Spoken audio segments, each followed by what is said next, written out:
હિમાલયની ગીર માળામાં આવેલો દેશ ભૂતાન એક એવો દેશ છે જ્યાં જીવન જીવવાના બુદ્ધ માર્ગ તેમજ આધુનિકતાનો ઉપયોગ થાય છે. જી હા મિત્રો, પાડોશી દેશ ભૂતાનની સંસ્કૃતિ અને સુંદરતા ભારત જ નહીં પૂરી દુનિયાને પોતાની તરફ ખેંચી લે છે. ભૂતાનની બીજી ખાસિયત એ છે કે અહીં તમને કોઈ બેઘર કે ભિક્ષુ જોવા નહીં મળે.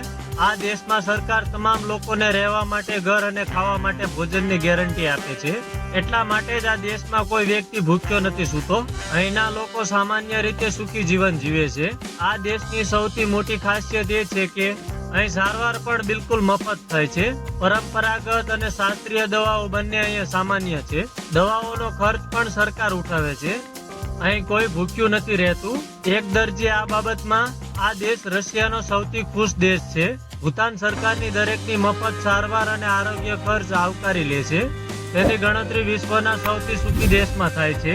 આધ્યાત્મિક રીતે ખૂબ જ ઉચ્ચ માનવામાં આવતો આ દેશ અને અહીંની મોટા ભાગની વસ્તીઓ ગામડામાં જ રહે છે. ભૂતાન પાસે સેના છે, પરંતુ ચારે બાજુ ઘેરાયેલું હોવાને કારણે તેની પાસે નૌકાદળ નથી, તેની પાસે એરફોર્સ પણ નથી અને ભારત આ વિસ્તારમાં તેમની સંભાળ પણ રાખે છે. અહીંના મોટા ભાગના લોકો બુદ્ધ ધર્મને અનુસરે છે. આ લાંબા સમયથી એક અલગ દેશ છે. 1970માં પ્રથમ વખત કોઈ વિદેશી પ્રવાસીને અહીં આવવાની મંજૂરી આપી હતી. અત્યારે પણ અધિકારીઓ વિદેશી પ્રવાસીઓ પર ચાપલી નજર રાખે છે. આ સિવાય ભૂતાનમાં 1999 થી પ્લાસ્ટિકની થેલીઓ પર પ્રતિબંધ છે. આ દેશમાં કાયદો છે કે 60% જમીન જંગલ હોવી જોઈએ. તે જ સમયે અહીંના નાગરિકોને પ્લાસ્ટિકના વિકલ્પ તરીકે સણિયાની બેગ ઘરે બનાવેલી અને હાથથી વણેલી બેગનો ઉપયોગ પર ભાર મૂકવામાં આવી રહ્યો છે. પાડોશી દેશ ભૂતાન દુનિયાનો એક માત્ર ઝીરો કાર્બન દેશ છે.